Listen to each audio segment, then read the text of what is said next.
Welcome to the Young Turks. I'm your host, Anna Kasparian, and the show is jam-packed with news today, including updates on what is taking place in Ukraine.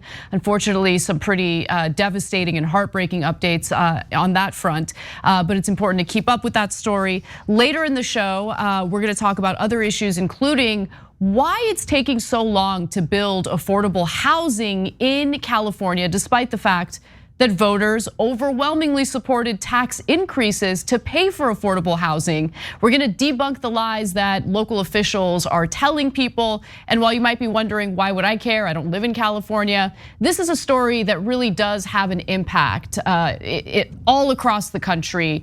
And it's something that I hope voters in other states are privy to and paying close attention to avoid real estate developers and their corruption into local politics.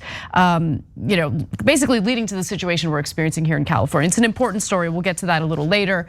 We'll also talk about what one Missouri lawmaker is doing to ensure that women are never able to get an abortion, whether it's in state or out of state. It is one of the most infuriating stories, and I'm very likely to lose it while talking about it and give you guys the details.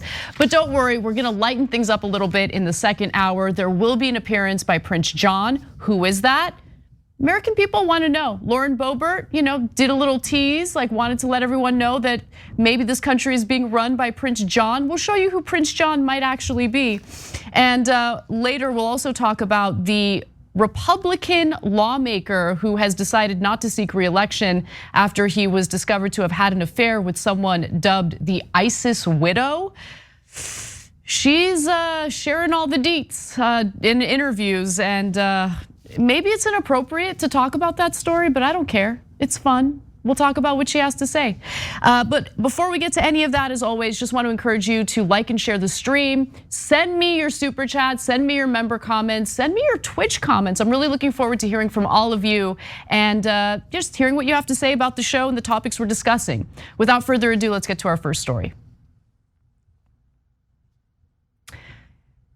A maternity ward, a maternity hospital was bombed in Mariupol, Ukraine. President Vladimir Zelensky says that women and children have been buried under the rubble following this Russian airstrike. Although there are conflicting reports in regard to the death toll and those who have been injured.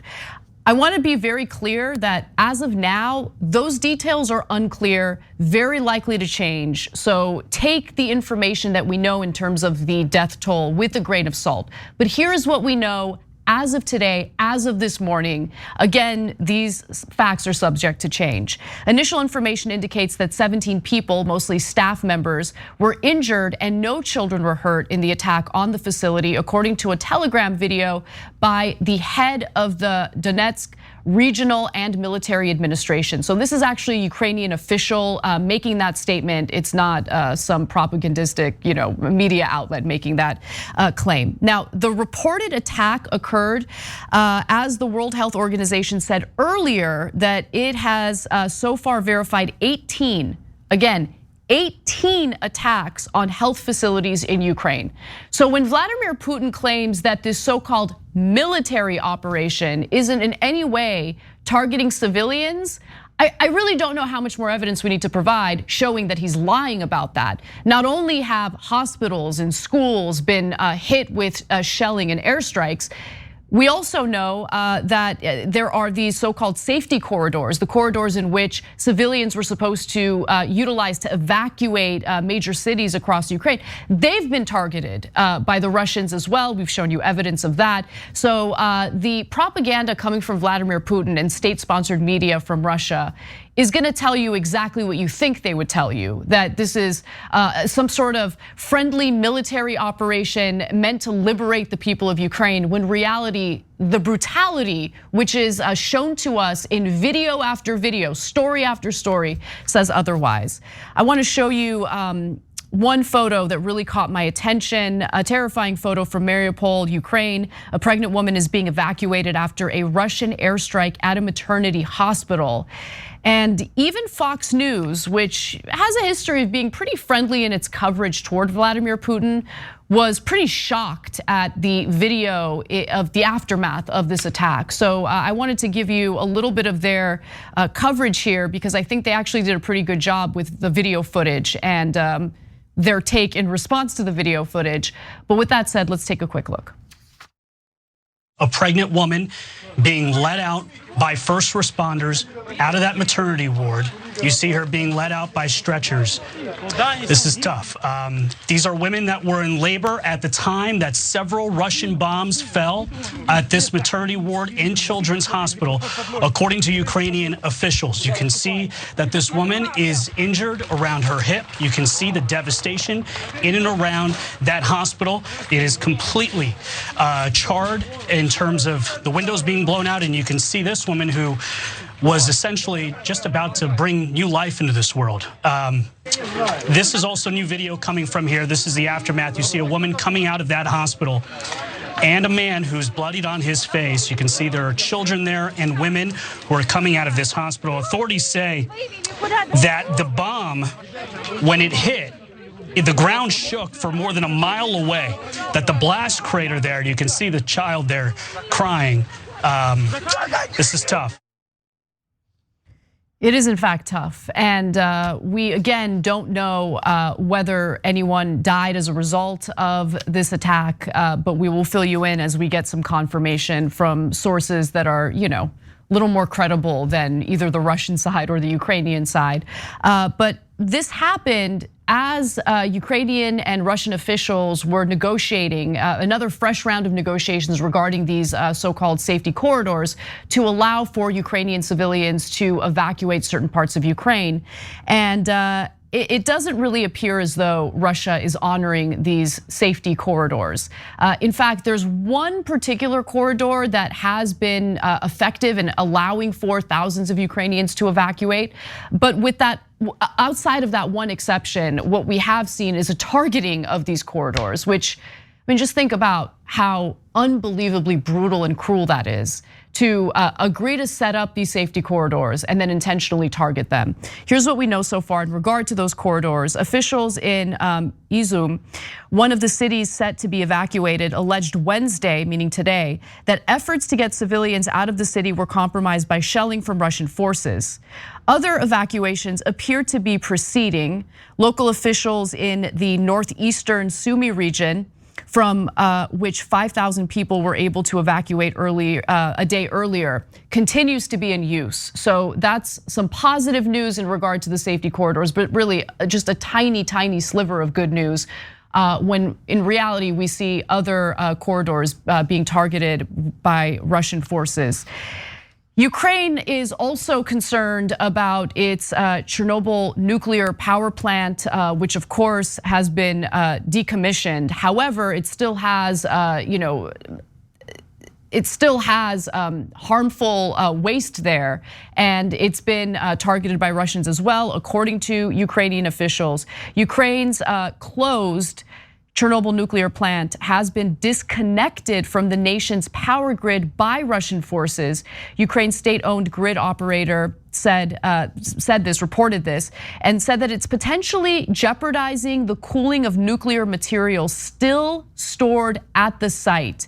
So this is the Ukrenegro grid operator sharing this news.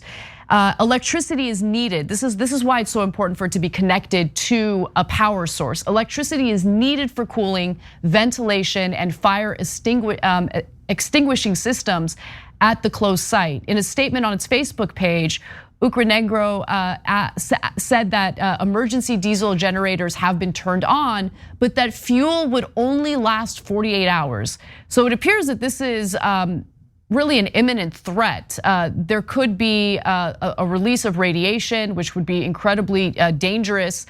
But according to other officials, this is not necessarily an imminent threat. So let's talk a little bit about those radiation leaks. So the Ukrainian energy minister said on Wednesday, and this is according to Reuters, that authorities do not know what the radiation levels even are at Chernobyl and have no control over what is happening at the largest nuclear power plant. This is a different nuclear power plant. It's the largest in Europe, and it happens to be located in Ukraine. And so that is certainly concerning because the Russians have seized that. We had done a story about that earlier. The International Atomic Energy Agency is trying to ease everyone's nerves. They said on Twitter that the power loss does violate a key safety pillar on ensuring uninterrupted power supply, but it added that in this case, IAEA sees no critical impact on safety. The agency said factors including the volume of cooling water at Chernobyl were, quote, sufficient for effective heat removal without need for electrical supply. But there were some mixed signals coming from the IAEA because they also claimed that they were having difficulty communicating with Ukrainian officials on this very issue. They kept losing communication, they kept losing contact with them. And so I'm a little concerned that they don't have all of the facts necessary to ensure that they prevent a nuclear disaster. But for now, they're saying, listen, everyone calm down, we're on it. Right now, this is not necessarily an imminent threat, but it is difficult to feel calm about something that serious. But overall, the Ukrainian forces continue to fight back aggressively. The Russian military, the Russian troops under the leadership of Vladimir Putin are very clearly increasing their aggressive attacks, not just on the military in Ukraine, but also against civilians. They're intensifying this war and this invasion, all with the backdrop of the propaganda coming from Vladimir Putin in regard to what the real mission is in Ukraine, what they're really doing in Ukraine. This is, to be very clear, not only an illegal invasion, but a brutal one that is in fact targeting civilians, is in fact targeting hospitals, including maternity wards, and it's just absolutely devastating. Now, for its part, the United States has offered, of course, help with military capabilities for the Ukrainian forces. Biden has asked for additional funding to be sent to Ukraine for both weaponry and also humanitarian aid. There is likely going to be an additional $13.6 billion allocated for Ukraine in this upcoming spending bill. That is what Congress is currently working on. And while I have no problem with offering humanitarian aid and help to the Ukrainians, I do want to just make a quick note about how easy it is for members of Congress to green light funding or spending for anything that they deem to be important. In this case, we're talking about $13.6 billion on top of the hundreds of millions of dollars that have already been given to Ukrainians.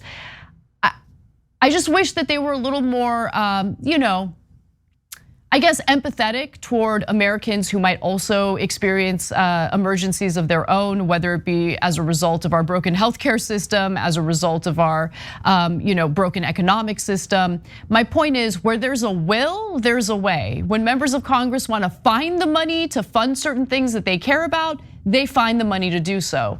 But in the case of Americans who are struggling from a broken economic system, they love to nickel and dime. They love to do all sorts of means testing. They love to leave us behind and neglect the real issues that we're dealing with here. Again, this is not to say that I'm against helping Ukrainians. I just think we should also be a little considerate of Americans who are also struggling here in the United States, especially with what we're seeing at the gas pump.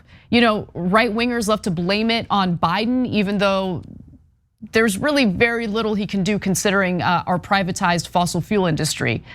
However, there are things that Biden could do in terms of ensuring that Americans have an easier time being able to afford basic necessities to move forward with their lives. And unfortunately, I feel like that's kind of taken the back burner as this war has captured everyone's attention. Rightfully so. I mean, this is a devastating story, but this is where we are. This is the update on Ukraine. It's just, What more can you say other than, point to the devastation, point to the brutality, and how at the end of the day, the people who suffer the most are innocent civilians, both in Russia and Ukraine. In Russia, you have protesters who have been brutalized, who have been put behind bars as a result of their protests against this invasion. You have ordinary Russians who are suffering the economic consequences that come along with the sanctions that have been implemented. And in Ukraine, of course, it goes without saying, you see all of these innocent civilians being forced out of their country. We now have more than 2 million refugees who have fled to neighboring countries. And you have people who are innocent civilians who are dying. More than 500 innocent civilians have died now, according to UN estimates. So we'll stay on this story as we have been, and we'll give you updates as we learn them. But that's what's happening as of today. I wanted to move on to one other story that you might have seen in the news in regarding Poland and its offer to provide fighter jets to Ukraine. This story was reported on in the way you would expect corporate media to report on it. Lots of holes in the story, lots of questions. I did some digging and hopefully I can answer some of those questions for you all. So, the Pentagon has now rejected Poland's offer to supply Ukraine with MiG-29 fighter jets. Okay, these are fighter jets that Ukraine desperately needs in order to ward off or fight back against Russian forces that have invaded the country. The concern is that if the United States allows for the transfer of these fighter jets, it could lead to an escalation of war between not just Russia and Ukraine, but Russia and NATO allies. Now that is what the claim is. I'm actually gonna push back against that a little bit, but before I do, let's take a look at this video that explains exactly how Poland proposed to transfer these fighter jets to Ukraine.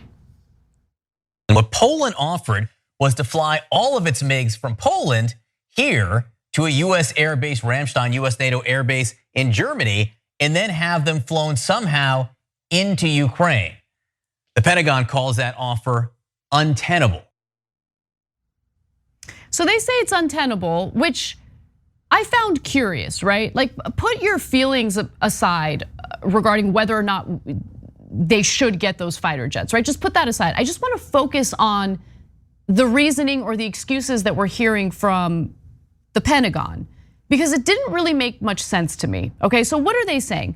Let's go to the Pentagon press secretary, John Kirby, who says this: the prospect of fighter jets at the disposal of the government of the United States of America departing from a US NATO base in Germany to fly into airspace that is contested with Russia over Ukraine raises serious concerns for the entire NATO alliance. Now, he doesn't really go into many details about what those concerns are. All you can really do is speculate that he's referring to an escalation of this war and essentially pulling the United States and NATO allies into a direct war with Russia. I think that is a legitimate argument to make in regard to establishing a no-fly zone. We've explained why that's a bad idea. We've explained how that would absolutely be a serious escalation of war.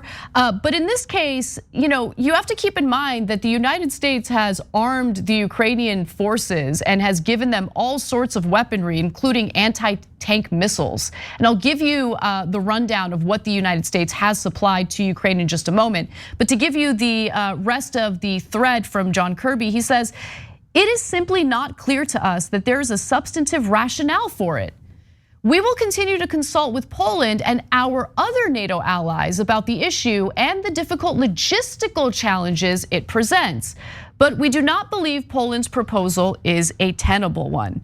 Now, Vice President Kamala Harris is set to meet with officials in Poland about this very issue to try to find another way to get the fighter jets to Ukraine.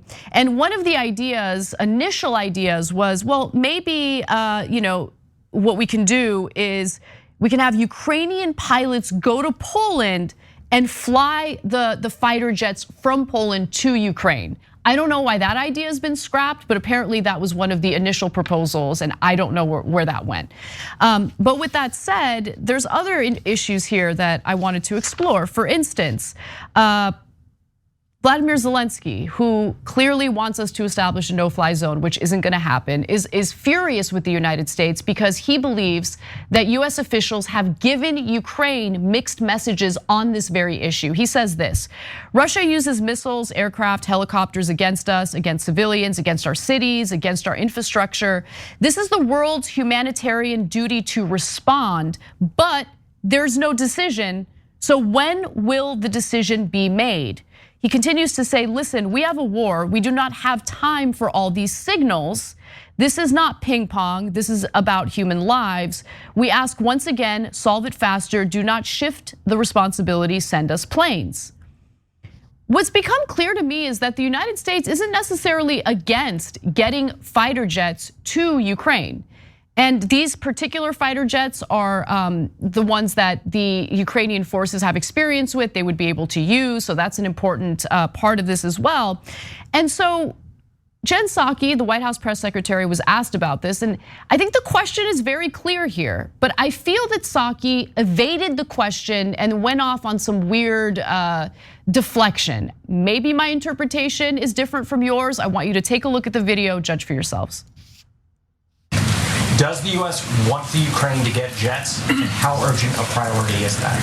So let me give you an update on the status. As of now, the Secretary Austin, Chairman Milley, and members of our Defense Department are in touch with Ukrainian counterparts, NATO counterparts, discussing what are clearly logistical challenges here. And I would note, Josh, that in the statement put out by my colleague at the Pentagon yesterday, he made clear that obviously the proposal from yesterday that fighter jets manned by Americans departing a NATO base to fly into airspace contested with Russia raises serious concerns for the United States and NATO. So the logistical questions here, just to put a little fine point on it, are things like, how do you get planes into Ukraine in a way that is not escalatory?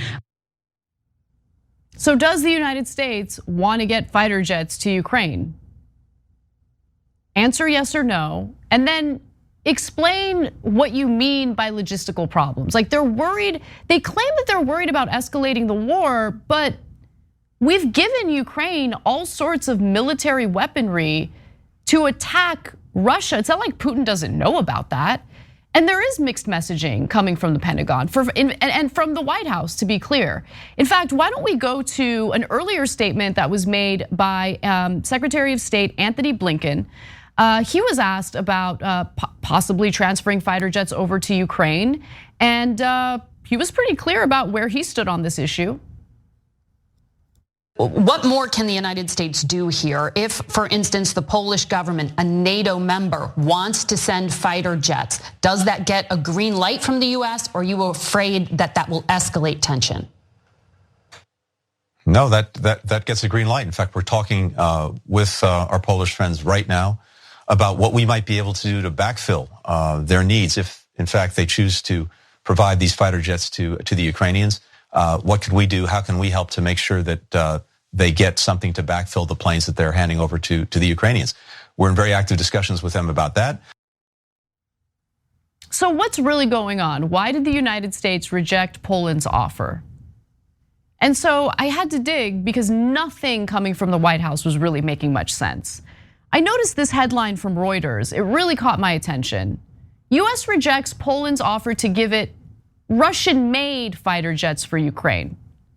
Listen, regardless of what you think about this war, and I think I've been pretty clear about, how it's important to support Ukrainians, especially since they made a deal with the West to give up the entirety of their nuclear arsenal with security guarantees from the United States.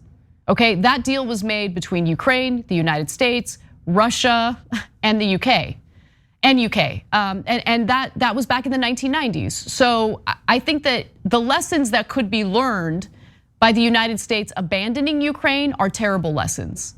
The lesson is, don't trust the United States when you give up your nuclear arsenal. They'll rip up nuclear deals that they've made with you. In the case of Iran, that was certainly the case.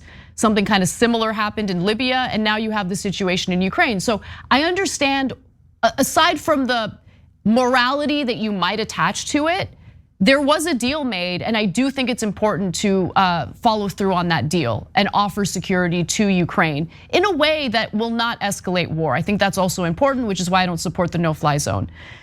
But remember, disaster capitalism is real. And so I read that headline and I'm like, is this because they're talking about sending over Russian-made fighter jets when maybe US defense contractors are like, no, this is an opportunity for us to exploit. What are you guys doing? That's a possibility. I don't know for sure.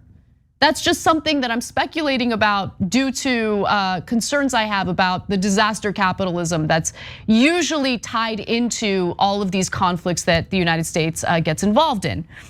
But there's something else that caught my attention, which I'll get to in just a second.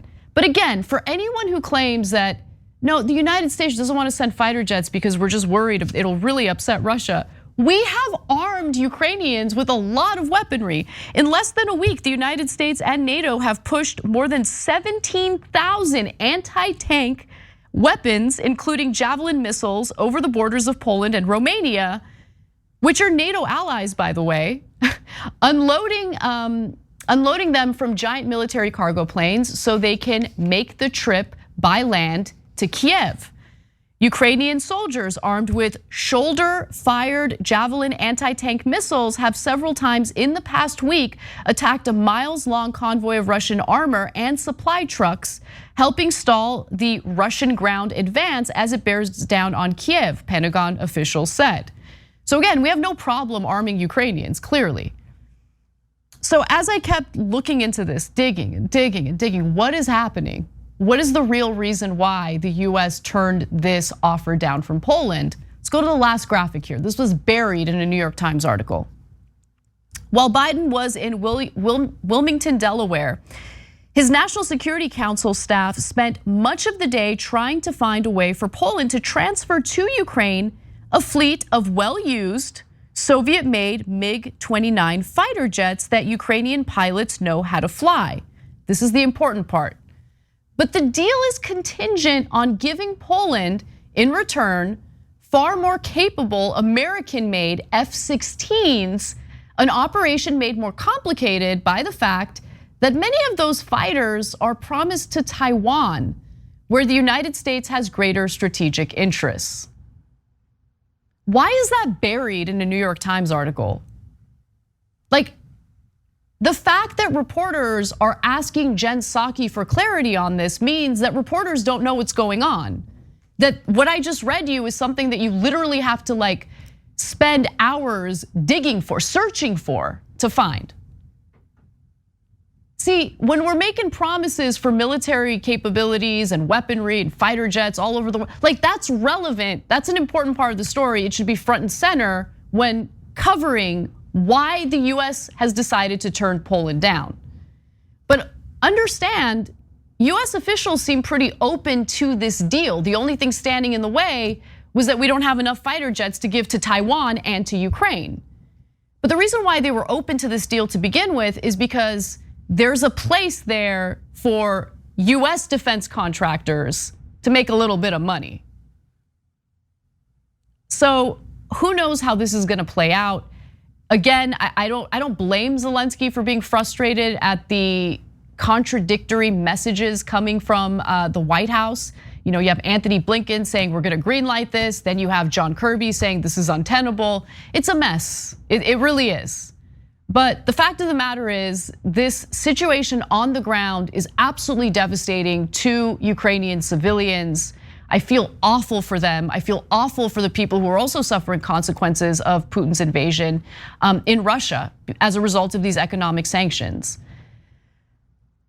But the only thing that's certain is that as long as this war continues, more and more innocent people are gonna die.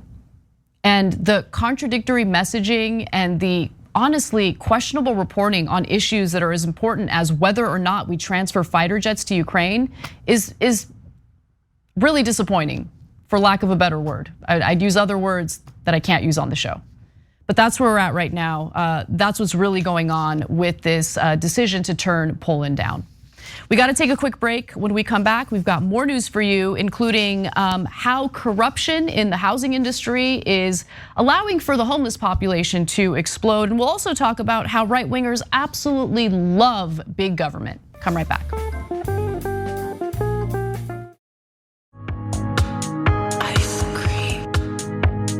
Welcome back to the show. I wanted to read a few comments from our super chat section. And history speaks. We had some disagreements in the very beginning of this whole Russia-Ukraine story, but this is prior to Russia invading. And I'm really happy to read from you and hear from you again. So the comments are, Anna was pleased to hear your shrewd call for skepticism of Ukrainian governmental sources. Putin is an imperialist monster, but mainstream media continues to uncritically repeat misinformation about this war from the Ukrainian government. Yes, so I want to be clear about something. We should all be skeptical of any claims that are made by either the Russian side or the Ukrainian side, right? Look, Vladimir Zelensky desperately wants to have us implement a no-fly zone. And to keep morale up, they might actually do propaganda to make it seem like very few Ukrainian forces have died as a result of this war. Like there are all sorts of incentives to misinform people because they have an agenda, right? There's a real agenda there for both sides. So my point here is try to find independent sources, try to find sources that don't necessarily have a bias in one direction or the other.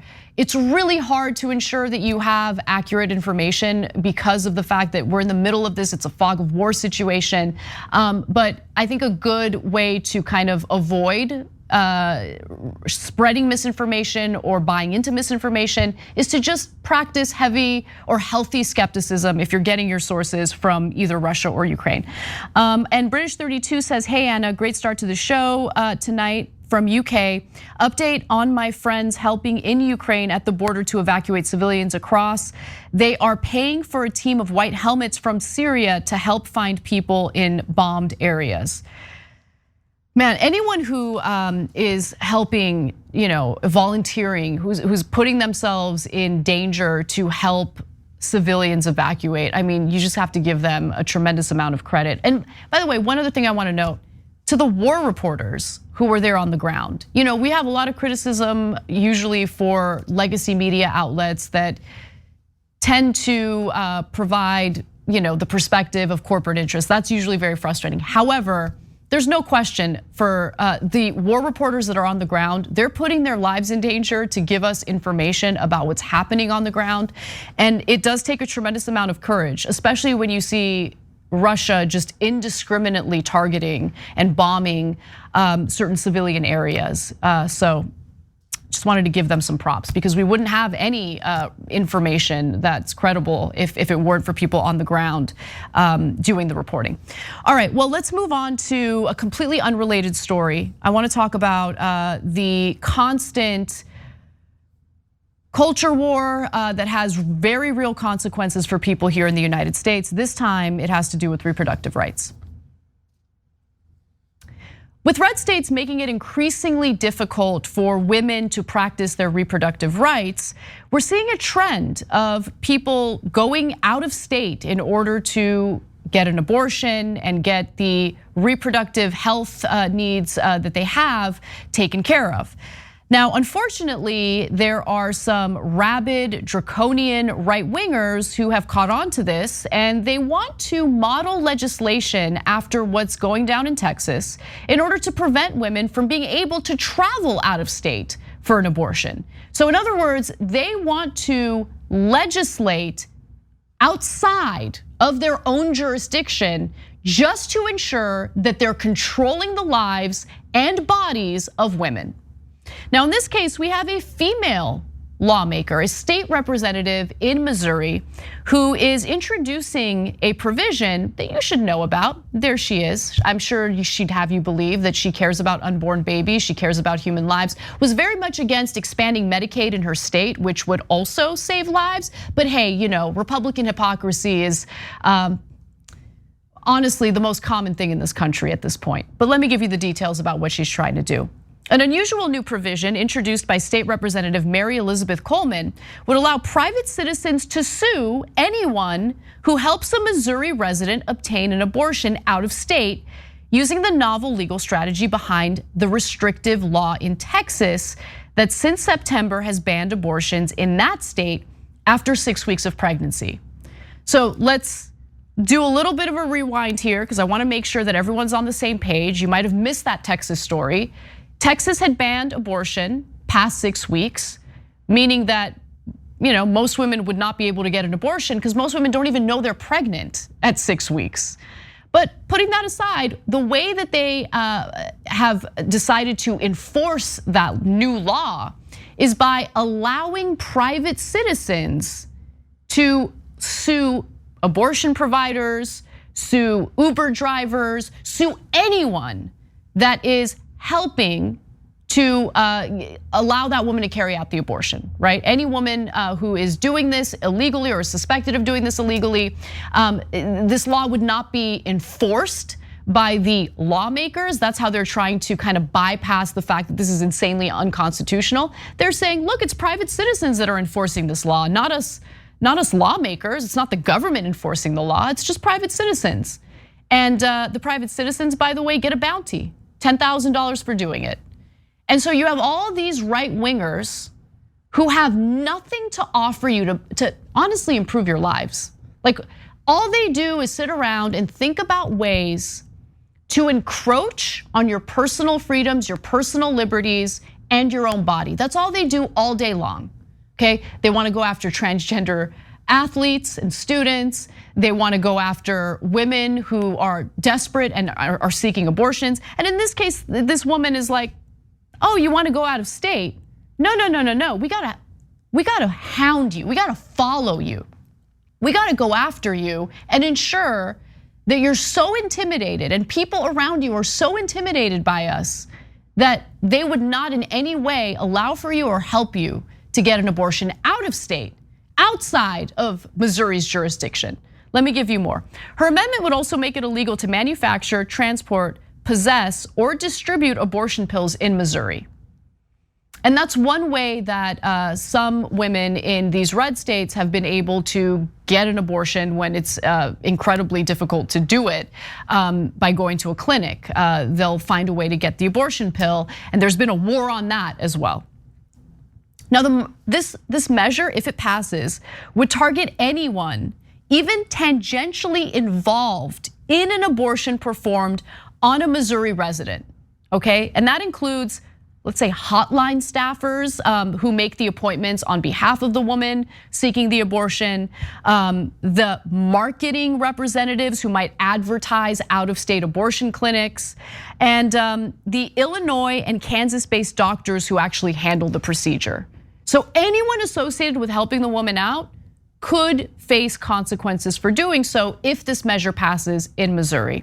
Coleman says that she's been trying to figure out how to crack down on out-of-state abortions since Planned Parenthood opened an abortion clinic on the Illinois-Missouri border in 2019.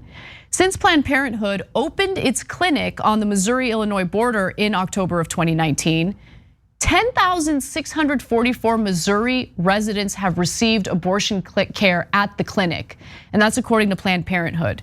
So this is what we're seeing in response to these restrictive abortion laws in red states. As a way of mitigating the damage that's being done to women who are being told that they don't get to make decisions about their own bodies, they're opening up these clinics like on the border of these states. And in this case, we're talking about Illinois opening up an abortion clinic on the border with Missouri. Now, abortion rights activists are saying, look, this measure is unconstitutional because it would effectively allow states to enact laws beyond their jurisdictions. But the key word there is unconstitutional. And the argument that we keep hearing from right wingers, both in Texas and in this case, it would be Missouri, is that since it's not government officials or politicians enforcing these laws, it can't be deemed unconstitutional. It's private citizens enforcing these laws. Now, we'll see how this plays out when the Supreme Court rules on this devastating anti-reproductive rights abortion law in Texas.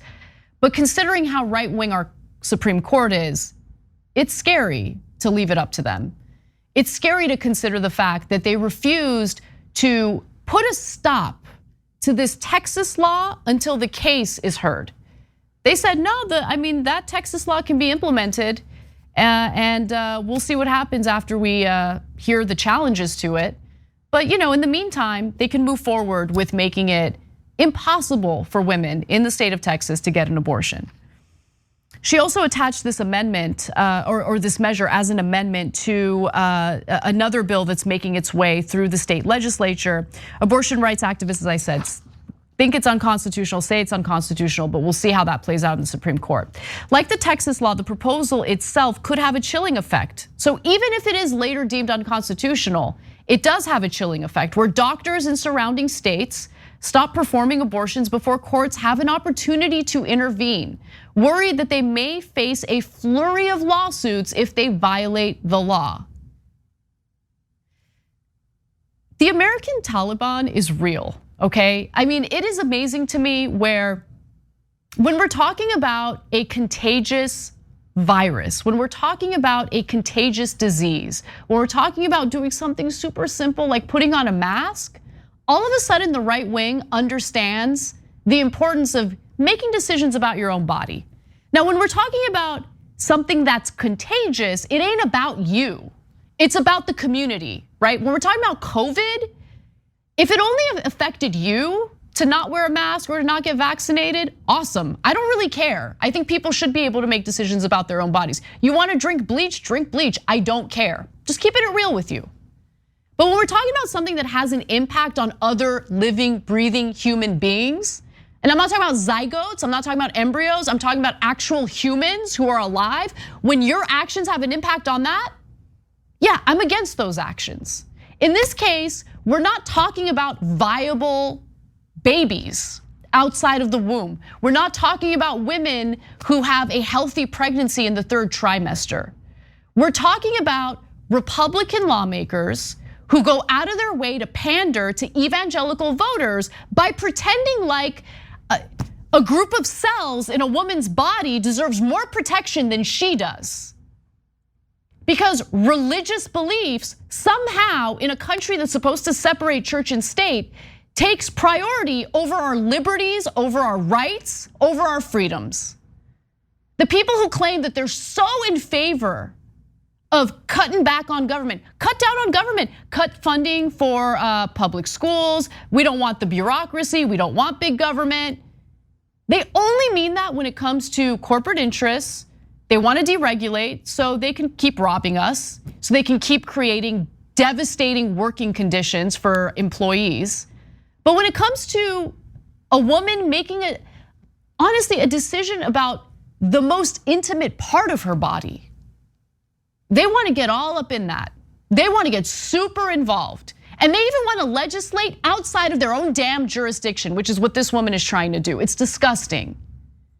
By the way, 10% of people living in her district live below the poverty line. How about do something about that?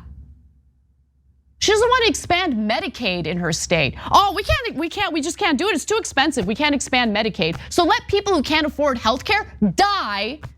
Because look at me, I'm a pro-life person. You're not pro-life. Same type of disgusting, pandering, narcissistic Republican politician. I've got a lot of negative things to say about Democratic lawmakers, and I've been very critical of them for other reasons. But when it comes to this issue, the right wing is so shameless, insanely shameless. While they sit back and watch hundreds of thousands of Americans die from coronavirus due to misinformation that's spread by their own damn party, they then turn around and claim that they care about babies. They care so much about these unborn babies. Second that unborn baby is born, we don't really care that much about that baby anymore. Let's cut food stamps. All these people who want government handouts. Senator Rick Scott is doubling down on his proposal to make low-income earners, the people who are so not only living paycheck to paycheck, they can't even afford basic needs, basic necessities. He wants to ensure that we tax them because he's so sick of them, taking government handouts, as he would say. So while they abandon the needs, the basic needs of actual living, breathing humans, they focus all their energy on getting brownie points from evangelical voters, who of course have no principles for themselves. I mean, they supported Donald Trump. I mean, these religious zealots aren't so religious when it comes to supporting a guy who pays sex workers hush money payments, so information about their affairs don't come out. I mean, it's so infuriating that they get taken seriously as they make these ridiculous arguments. Let me give you a slogan from her, not even a slogan, her statement about her campaigning, about who she is as a politician. This is the last graphic. Now more than ever, we need principled conservatives in state government who will push back against the radical left's cancel culture, yeah, because that's a real problem, and defend our religious freedom, the unborn, and of course she ends it with Second Amendment. Considering all the gun violence in this country, considering how insanely laxed gun laws and all these loopholes associated with the background check has led to all of these innocent people dying across the country, she has no damn leg to stand on to claim that she cares about life. All of her actions make it abundantly clear that she doesn't give a damn about human lives. But hey, she's gonna spend her time trying to pass legislation that hounds women who are so desperate that they'll go out of state to get an abortion. I'm sure it'll be the happiest day for this woman when the women living in her state, when constituents in her state go back to severe infections thanks to coat hanger abortions or back alley abortions. Back when Roe v. Wade there wasn't a Roe v. Wade ruling by the Supreme Court that legalized abortion.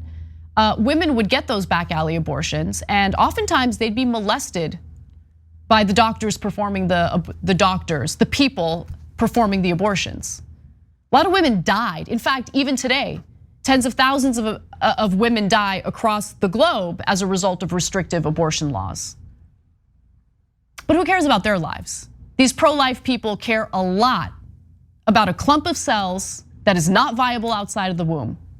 That's what they care about. Because their political careers and pandering to the worst elements of society is way more important to them than doing the right thing by actually looking at what matters to their constituents and carrying that out instead. She's disgusting, absolutely gross. We gotta take a break, we'll be right back.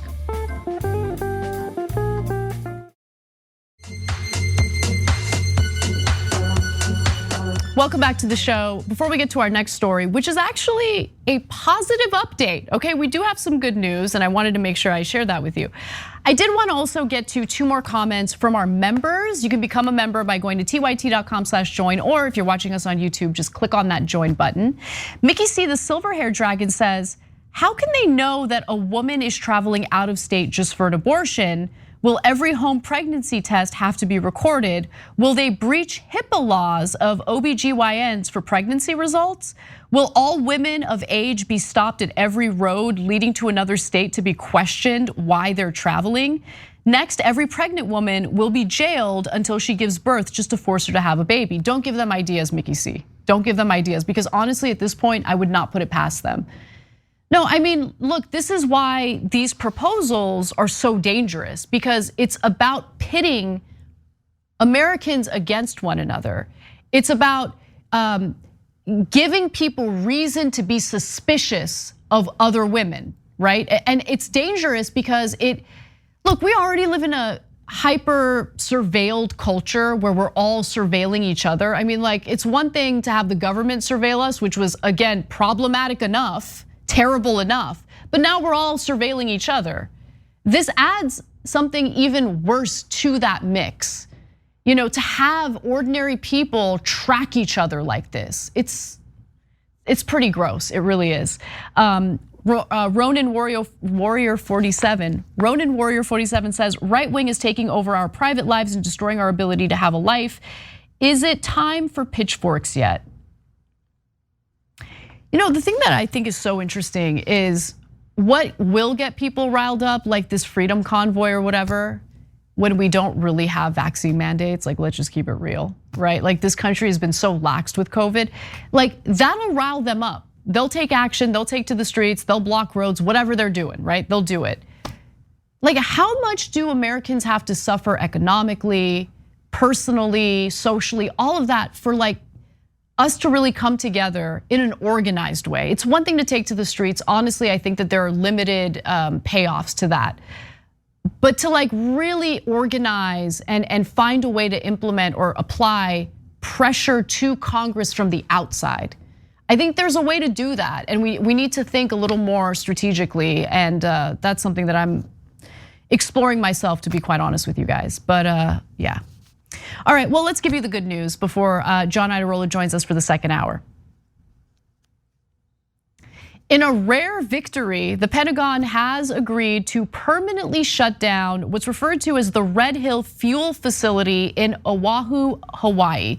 This is a story we've been following pretty closely, and this is, I gotta be honest, an update that I did not expect.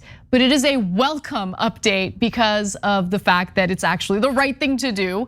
This is a fuel facility which has been around since World War II, and it has had a history of leaking fuel into the drinking water in the area. And lately, the leaks have gotten much worse because of the fact that this is a facility that's been around since World War II. And it was starting to deteriorate, and it was incredibly dangerous, especially considering the placement of the facility. So let me give you the details of the update. So the decision marks a reversal from the Pentagon's previous efforts to keep the underground facility in operation. Secretary of Defense Lloyd Austin is committed to defueling, Pentagon spokesman John Kirby said in a briefing. So the process of defueling, meaning like shutting this down and ensuring that all that fuel is taken out of this site in a safe way, concerns me. I gotta be honest. Like, I hope that that's carried out in a safe way. I hope we don't have any other leaks. There's always a possibility of that process being flawed, so I wanna just kind of warn about that. But aside from that concern, overall, this is a fantastic update. This is something that really had bipartisan support. Voters in Hawaii, of course, wanted to do something about this. It was an incredibly dangerous situation because we're talking about the drinking water supply for tens of thousands of people, right? So to give you a little more history and information about this, the Red Hill Bunk Fuel Storage Facility has 20 massive tanks, a system of pipelines, and miles of tunnels that were constructed in the Halawa mountainside to protect the resource from attack and use the force of gravity to deliver the fuel to Pearl Harbor. Now, the facility, made of steel and porous concrete, is located just 100 feet above Oahu's main drinking water aquifer, and petroleum contamination has been present under the facility for years. The situation had gotten much worse in recent months. However, I do want to give you some examples of the leaks that they've dealt with in the past. For instance, in 2014, an estimated 27,000 gallons of fuel escaped from the tanks, activating concerns from community members and the Honolulu Board of Water Supply. But Navy officials insisted that the facility was safe and didn't threaten the drinking water. But in May, a pipeline burst and an estimated 19,000 gallons of jet fuel escaped, according to the Navy. And then they attempted to do some cleanup efforts, and the residents of that area, especially the community of military families in that area, weren't buying that cleanup effort. In fact, there were videos all over social media showing that there was still contamination, there was still fuel in unsafe levels, really threatening their drinking water. And then on the week of Thanksgiving, military families started to smell and taste fuel in their water.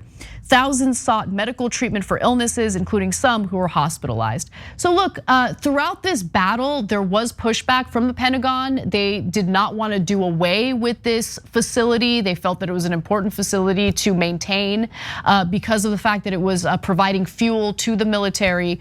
But I'm glad that they decided, okay, fine, this is not good. We're going to permanently shut it down and find other solutions for the fueling needs of the military based in Hawaii. Again, overall positive update, and it shows you what could be done if people band together and they apply pressure toward state lawmakers, as was the case here, and also toward the Pentagon, which had complete control over this fuel facility. I love seeing positive updates like this. We don't see them often here in the US, so I thought I would give you that positive bit of information to think about as we go to break. Let's do that. When we come back, John Iadarola will be joining me. We'll lighten things up, we'll have some fun. Don't miss it. Thanks for listening to the full episode of The Young Turks. Support our work, listen ad-free, access members-only bonus content, and more by subscribing to Apple Podcasts at apple.co/TYT. I'm your host, Cenk Uygur, and I'll see you soon.